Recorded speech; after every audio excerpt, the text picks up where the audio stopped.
Bienvenue à la visite d'octobre.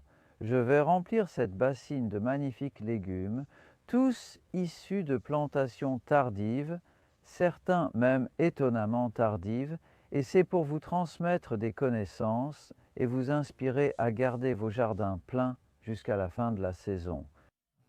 Les légumes ils sont en quelque sorte des cultures de couverture. Cela signifie qu'ils captent la lumière du soleil. C'est de l'énergie, du carbone qui pénètre dans le sol. Donc, non seulement ils prélèvent des éléments pour pousser, mais ils en restituent aussi. Et le sol est vraiment bon quand vous le gardez couvert de feuilles. Tout est sans labour, tout est cultivé avec du compost, sans engrais ni fertilisants. Et regardez une vidéo récente que j'ai réalisée ici il y a seulement 2 semaines avec Ben Van Eems de Grove Edge. Elle est sur leur chaîne et nous en avons aussi une copie dans la playlist sur ma chaîne, la playlist sur le compost, qui explique tout sur la fabrication du compost. Avant de commencer, je précise que la journée sans labour arrive le 3 novembre. C'est très bientôt. Aujourd'hui, nous sommes le 21 octobre. Oui, c'est incroyable comme les jours passent vite. Lors de la journée sans labour, de nombreux événements ont lieu. Plus d'infos sur mon site, rubrique ressources gratuites. Vous verrez la journée sans labour 2025. Alors, sans plus attendre, il est temps de faire un peu de récolte.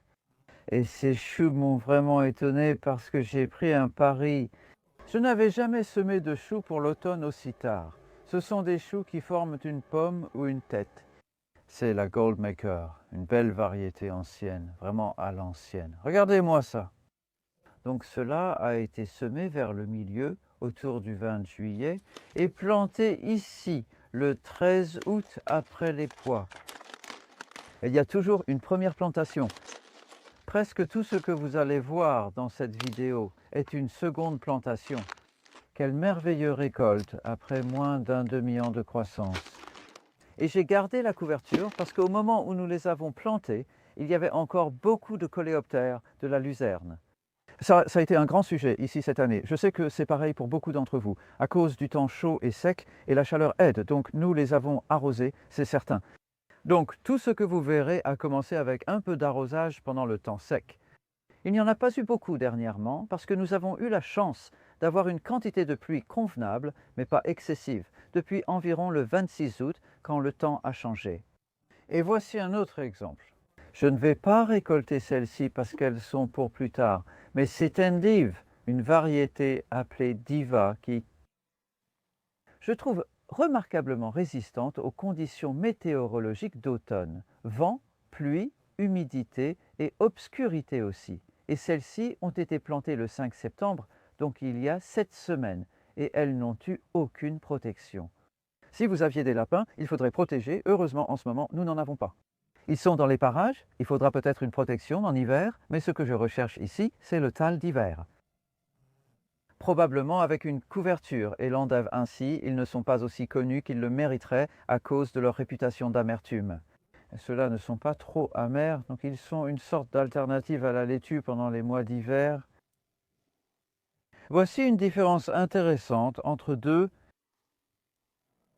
soi-disant deux variétés d'épinards. Celle-ci, c'est ma propre semence maison de Médania et elles ont été semées le 4 août, puis plantées en pleine terre à la mi-août. Mais vous voyez la variation et je pense que c'est parce que c'est une variété à pollinisation libre. Il y a peut-être un ou deux autres gènes qui s'expriment davantage dans certaines plantes que dans d'autres. Mais ce que j'aime particulièrement avec cet épinard, ce sont ses feuilles frisées et elles font vraiment de magnifiques salades. Je les aime vraiment en salade, mais c'est comme ça qu'on les récolte, en prenant simplement les feuilles extérieures. Parfois, elles se cassent comme ça, et puis actuellement, on peut en obtenir beaucoup rapidement, mais à mesure que nous avançons vers les mois plus sombres, ces plantes vont survivre. Elles survivent à l'hiver, mais leurs feuilles rétrécissent, car lors des jours sombres, elles ne peuvent en produire de grandes. Donc, les cueillettes, en hiver, sont assez petites, et celle-ci que j'ai essayée est une variété appelée Acadia. En fait, c'est un F1. Je me suis dit que ce serait intéressant de la comparer, et vous pouvez voir que la feuille a une forme différente. Elle est réputée pour sa résistance à l'hiver, et on verra laquelle s'en sort le mieux. Et l'étrange ici, c'est que j'ai acheté un peu de Médana juste pour la comparer avec la mienne, et c'est ce qui était étiqueté Médania sur le paquet de graines. Vous pouvez voir la différence entre celle-ci et la mienne, qui est d'un vert beaucoup plus foncé et qui pousse rapidement chez moi. Donc, je pense que cela montre surtout que si ce n'est pas un hybride, ce n'est pas toujours très uniforme. C'est justement là que ces Golden Acres m'ont impressionné, parce qu'il y a eu manifestement une bonne sélection de graines. Et ensuite, nous avons eu une récolte fantastique de courges ici, et dès qu'elles ont été sorties de terre, nous avons semé de la moutarde, donc cette moutarde a été semée à la mi-septembre. C'est de la moutarde blanche, Sanapis arba, utile pour enrichir votre culture de couverture et dont on peut manger les jeunes pousses. Seules les pointes, ce sont en fait les feuilles de cette moutarde.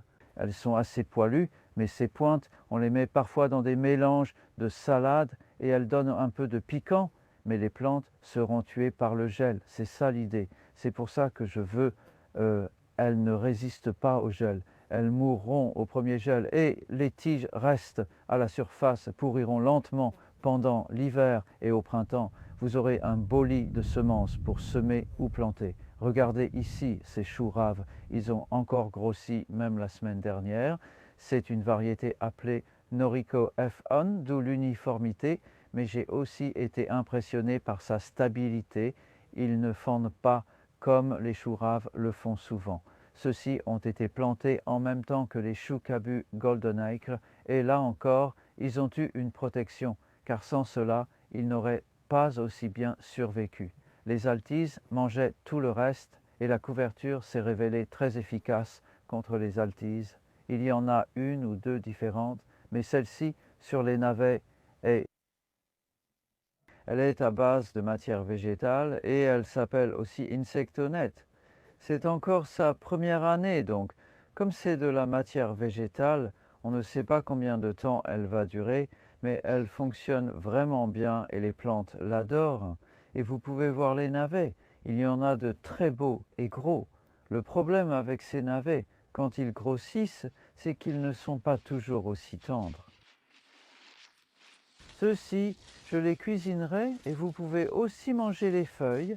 Donc c'est un légume vraiment intéressant et économique. Et ceux-ci ont encore été plantés. Laissez-moi réfléchir. Ceux-ci sont semés mi-août et ils ont été plantés en pleine terre à la fin août. Donc ils sont ici depuis moins de 2 mois. Et pendant ce temps, vous savez, on en a récolté une énorme quantité ici. On a récolté les moyens, ceux que mes clients préfèrent, et on les vend avec les feuilles pour qu'ils puissent aussi les utiliser. D'accord. La hotte se remplit assez vite. Beaucoup de verre. C'est magnifique à cette période de l'année. C'est pareil pour le chou frisé. Donc le chou frisé ici a été planté un peu plus tôt que celui là-haut qu'on va voir dans une minute. C'est une variété appelée Dazzling Blue. Je l'obtiens chez Real Seeds et à cette période de l'année, elle a tendance à faire ce genre de cloque. Je ne suis pas trop sûr de ce que c'est, mais vous voyez comme ça fait une tache jaune sur le dessus. En dessous, c'est encore plus spectaculaire. Ça n'a pas l'air très bon. Donc je mets ça dans le tas de compost, puis quand je cueille la plante. Voyez, celui-là est bon. Vous pouvez juste enlever cette petite partie abîmée. Donc quand vous cueillez, vous commencez toujours par le bas comme ça et vous remontez vers le haut. Puis à un moment donné, vous décidez d'arrêter.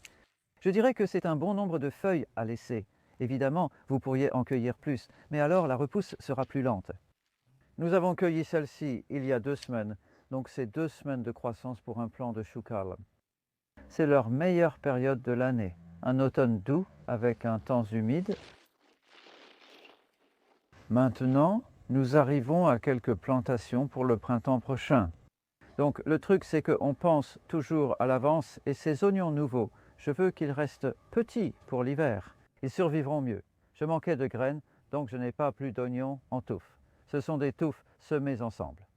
Semées le 1er septembre, plantées ici le 19 septembre. Donc ça fait à peu près 1 mois et on doit faire un peu de désherbage. C'est du bouton d'or, une mauvaise herbe courante avec un chardon derrière. C'est à ce stade que les mauvaises herbes s'enlèvent assez facilement. et il faut s'en occuper. Probablement encore un désherbage. Et ensuite, ce sera bon pour l'hiver. Je vais garder la couverture parce qu'en hiver, il peut y avoir plus de lapins et ils aiment les petits oignons, tout comme ces choux.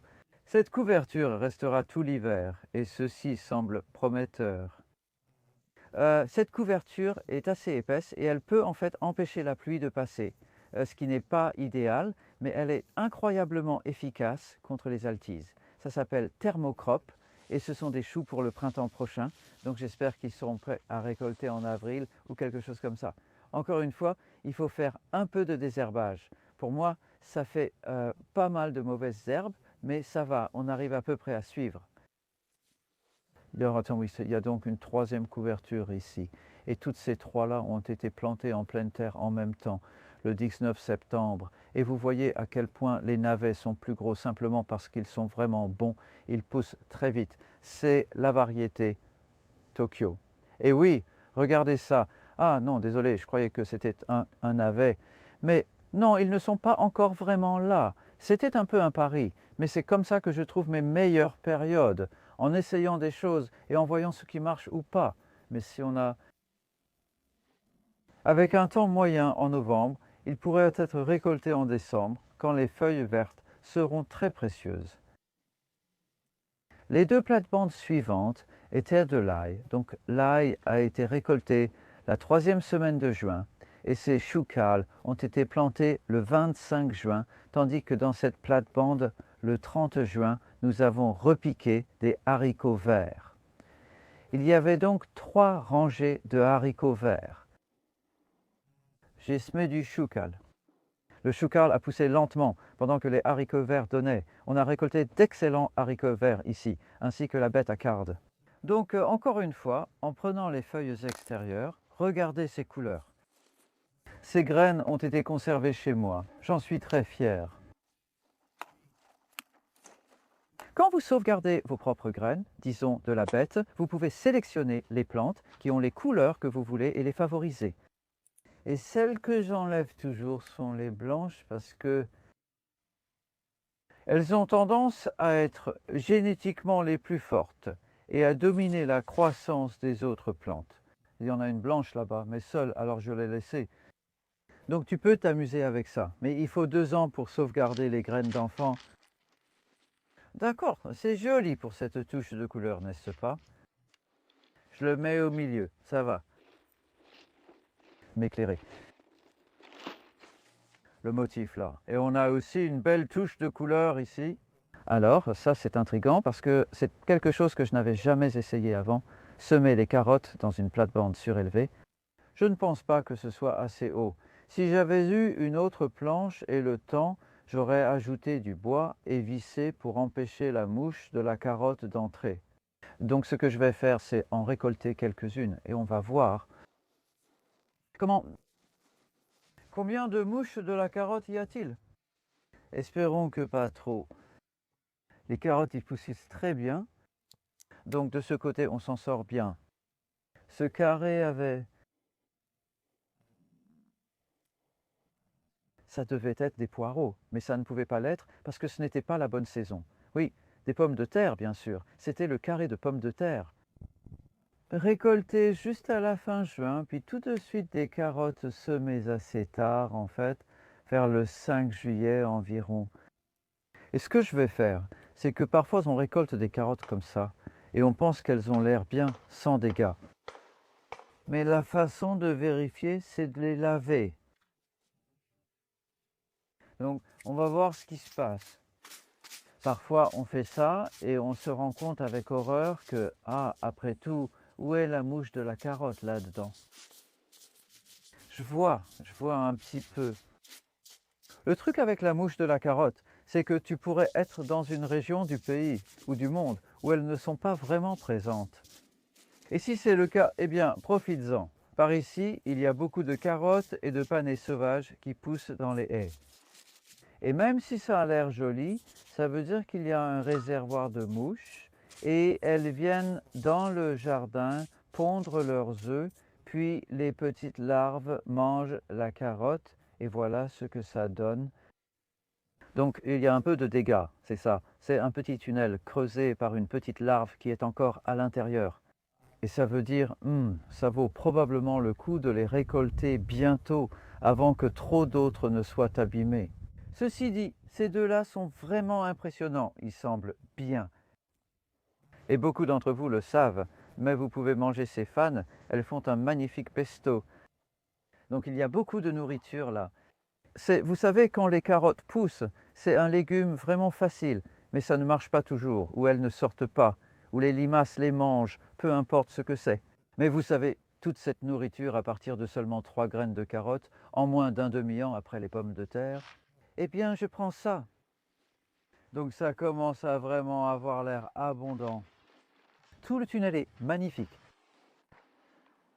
D'accord, et après, nous avons des chicorées ici. Je ne vais pas les cueillir tout de suite, mais j'en récolterai une dans une minute. Je veux donc vous montrer ces épinards. C'est quelque chose que je n'ai jamais essayé auparavant. Je me suis dit que ça valait le coup d'essayer. Donc, nous avions la rangée d'asperges qu'Adam a coupée la semaine dernière avec une faux par le dessus, puis il a tondu, et tout cela est maintenant dans le tas de compost, toutes les feuilles d'asperges devenant jaunes. Voici quelques baies d'asperges sur le sol. Elles pourraient pousser, en fait elles le feront probablement, et nous aurons de petits plants d'asperges qu'il faudra enlever, sinon on se retrouve avec une forêt de tiges d'asperges très fines, ce que vous ne voulez pas. Le 5 septembre, nous avons transplanté là-bas des épinards âgés de 3 semaines.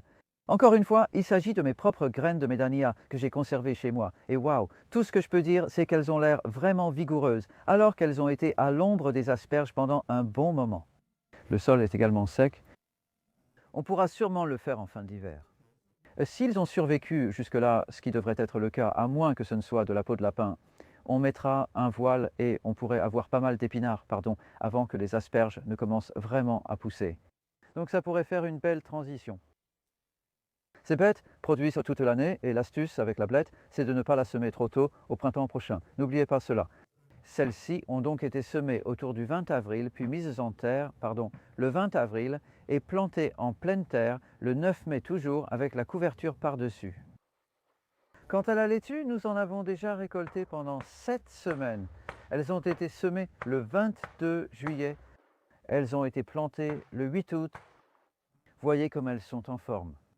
Même pour la période de l'année, le 21 octobre maintenant, on approche du moment où on passe sous les 10 heures de lumière du jour entre le lever et le coucher du soleil. Cela peut vraiment modifier la dynamique de croissance.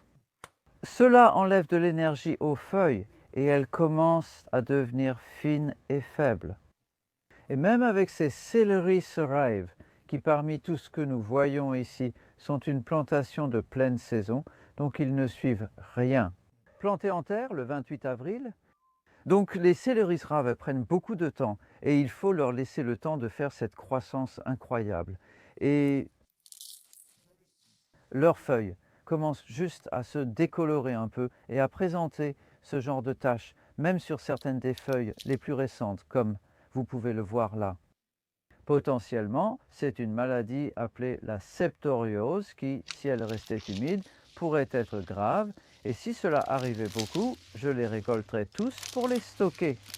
Pour l'instant, elles continuent de pousser, donc je les laisse en place. Pratiquement tout cela, si vous faisiez un bouillon, waouh, c'est précieux. Ça donne une saveur incroyable à un bouillon. Donc je vais juste poser leur casserole ici, je ne vais pas les rentrer. Ce que je veux faire par contre, c'est récolter ce céleri rave pour vous montrer comment ça marche et à quoi ça ressemble. Vous pouvez voir à quel point ils sont en surface. Donc, si vous le repoussez un peu, vous pouvez couper ces racines. Et il y a toujours beaucoup de racines. Et vous voyez qu'en fait, ce n'est pas difficile de les récolter. En coupant comme ça, et toutes ces racines que vous voyez maintenant sur le sol ou dans la terre, je les laisse là et ça va lentement pourrir et disparaître d'ici février ou mars ou à un autre moment. Donc ça ajoute de la matière organique au sol et donc vous savez, en plus de la récolte, on a enrichi le sol. Celle-ci pèse probablement environ 2 kg. Ça fait encore beaucoup de nourriture ici et vous pouvez voir que l'espacement n'est pas si rapproché, mais il n'est pas très éloigné non plus. Il y a, waouh, probablement plus de 100 kilos de céleri rave ici, rien que dans cette planche. Absolument fantastique. Euh, Ce qui est intéressant avec le céleri rave, même si ça ressemble au céleri, ce n'est pas comme le céleri, car je remarque que si je ne l'arrose pas trop en été, il se porte en fait beaucoup mieux. Donc évitez d'arroser en été. Donnez-lui juste assez d'eau pour l'aider à tenir. Et on commence à arroser abondamment vers la mi-août, quand il peut commencer à être vraiment stressé. Donc mon camion n'est pas assez grand. Waouh! Oh, il y a autre chose ici. Nous avons du radis moulin. Maintenant, ça, c'est un échec. Cela pourrait remonter le moral de certains d'entre vous qui disent que tout fonctionne ici. Ce n'est pas vrai. J'ai aussi eu des échecs et ça m'intrigue parce que je ne suis pas vraiment sûr de ce qui se passe. Mais nous avons cette pourriture des tiges des feuilles. C'est noir. Il y a une sorte d'infection bactérienne. Regardez-moi ça, un beau moulis, mais là où la feuille repose dessus, tout commence à pourrir et je vais en arracher un des meilleurs, pourquoi pas. Et ces feuilles ne sont pas très agréables à manger, vous savez, comme toutes les feuilles de radis, elles peuvent être assez poilues. Je vais en laisser un comme tu veux, et c'est ça qui m'a un peu inquiété. C'est waouh! Ah, eh bien, je suis soulagé que ce soit sorti en fait. Je pensais que ça allait casser, mais ça bifurque là-bas. Elles ont été transplantées, donc je pense que l'année prochaine, j'essaierai de semer directement. Oui, c'est un peu frustrant, c'est très difficile de nettoyer celle-ci. Et tu sais, tu aurais eu une belle racine blanche unique si ça avait été semé directement. Donc à partir d'un plant transplanté, celles-ci ont été semées assez tard, vers la fin juillet, puis transplantées ici début août. Alors que ce n'étaient que de petits plants de 2 semaines, avec une couverture enfilée par-dessus, mais on a eu énormément de pourriture. La plupart des trous ici sont ceux qu'on a enlevés pour les mettre au tas de compost, donc ce n'a pas été une réussite et ils ont été plantés après les pois. Donc c'était agréable. C'est une bonne deuxième plantation si vous réussissez. Donc c'est un type. Les Moody's sont un type de radis d'hiver pour la cuisine. Pas vraiment. Même si vous savez que vous pourriez les manger crus. Et puis il y a une belle plante à salade ici qui est la frisée endive. Et celles-ci ont été plantées en pleine terre vers la mi-août. Donc vous savez, assez longtemps après la laitue. Vraiment, et encore une fois, la frisée est résistante au temps froid. Vous pouvez voir où et comment nous avons coupé ces feuilles. Normalement, je cueille les feuilles extérieures et nous avons fait un peu de cueillette de feuilles extérieures, mais maintenant nous trouvons que c'est plus rapide et plus pratique de prendre les plus belles feuilles au centre et de les couper. Si vous coupez trop bas, elles ne repousseront pas, mais il reste encore du temps pour quelques récoltes. Donc je coupe à peu près ici. Et si vous regardez de près au centre, vous pouvez voir qu'il y a de petites feuilles de bébé. Et puis si vous suivez la ligne en arrière, celles-ci ont été récoltées il y a quelques jours et puis peut-être il y a une semaine. Vous pouvez voir comment elles commencent à repousser, même à cette période de l'année, même si ça ne va pas durer beaucoup plus longtemps pour obtenir des feuilles de cette qualité. Mais si vous regardez le cœur d'une endive, c'est une belle chose. Je garde mon couteau dehors parce que vous avez ces belles feuilles blanchies. Et une limace, vous savez, ce sont de vrais légumes du jardin, cultivés biologiquement. On s'attend à trouver ça, et je préfère largement ça à n'importe quel résidu chimique. Donc je n'utilise pas de granulés anti-limaces ici, et c'est le genre de chose qui peut arriver en automne. Vous avez un peu de décoloration sur les feuilles extérieures comme ça, et ça commence à pourrir un peu, mais la plupart du temps, c'est une très belle feuille. Je vais la mettre dans ce sens parce que ça a l'air plus joli comme ça. Et on pourrait passer directement à la récolte d'une chicorée radicchio rapidement. Donc j'ai mis une courte vidéo à ce sujet. Je disais simplement à quel point elles sont magnifiquement simples. Et celles-ci ont été plantées un peu plus tard. Donc elles ont été mises en terre vers la fin août après avoir été semées le 10 août. Et j'ai fait ça exprès parce que sinon elles arrivent toutes en même temps. Et une fois qu'elles se referment bien comme ça, les deux sont vraiment fermes. Donc si je récolte celle-ci, vous pouvez voir qu'elle est assez verte à l'extérieur. Et je vais couper la racine du bas parce que je veux la déraciner un peu. il y a de jolis vers à l'intérieur. Et sinon, elles repoussent. Vous savez peut-être que vous voulez ça ou peut-être pas. Elles ont été plantées après les pois, d'où une excellente récolte de pois au printemps. Vous pouvez voir qu'en arrivant au centre, la couleur devient plus foncée et il y a de magnifiques feuilles plus tendres, légèrement blanchies, de belles tiges blanches et vous pourriez les rôtir. Elles sont très savoureuses comme ça. Coupez-les en quartiers avec un peu d'huile, puis faites-les rôtir ou ajoutez-les à votre mélange de salade comme vous voulez, avec toutes les options que nous avons. Ça ne fait que s'améliorer, puis vous avez la betterave géante là-bas. Elles ont été plantées début mai, à partir des semis du 20 avril. C'est de la chogia, en fait, les jolis rayés. Et encore une fois, j'ai mis une photo à propos de celle-ci. Allez jeter un coup d'œil. Et j'ai fait des dégustations avec des gens en les coupant. Et elles sont tendres. Elles sont incroyablement tendres. Eh bien, ici, nous avons une plantation beaucoup plus tardive. Au fait, au cas où vous vous poseriez la question, ce ne sont pas des mauvaises herbes, je suis heureux de le dire. C'est de la laitue longe qui a été semée à la volée. Donc, c'est de la mâche. Et cela peut faire une belle salade d'hiver assez tard dans la saison, quand elle sera vraiment précieuse. Elle a simplement été semée à la volée dans le compost maison qui, heureusement, ne contient pas trop de graines de mauvaises herbes. Eh bien, ceci, c'est quelque chose que je n'ai en fait jamais cultivé auparavant. Donc, je suis intrigué. J'étais intrigué par la description. Ça s'appelle du chou cavalier. Qu'est-ce qu'un chou cavalier? Eh bien, tel que je le vois, c'est une sorte de chou à feuilles. Donc, la récolte, c'est ceci. Les tiges aussi, si vous voulez, et cela devrait être assez tendre. C'est une première récolte, et elles n'ont pas été en terre très longtemps. J'enlèverai ces feuilles-là lors de la première photo, les feuilles plus âgées en bas, il ne vous reste que des feuilles propres ici. Je reviendrai plus tard et tout cela ira dans le compost. Vous savez, vous pourriez même descendre à cette taille-là. Plus vous coupez petit, plus cela mettra de temps à repousser, mais de belles feuilles vertes, vous savez, très nutritives, et elles étaient transplantées ici. Laissez-moi réfléchir.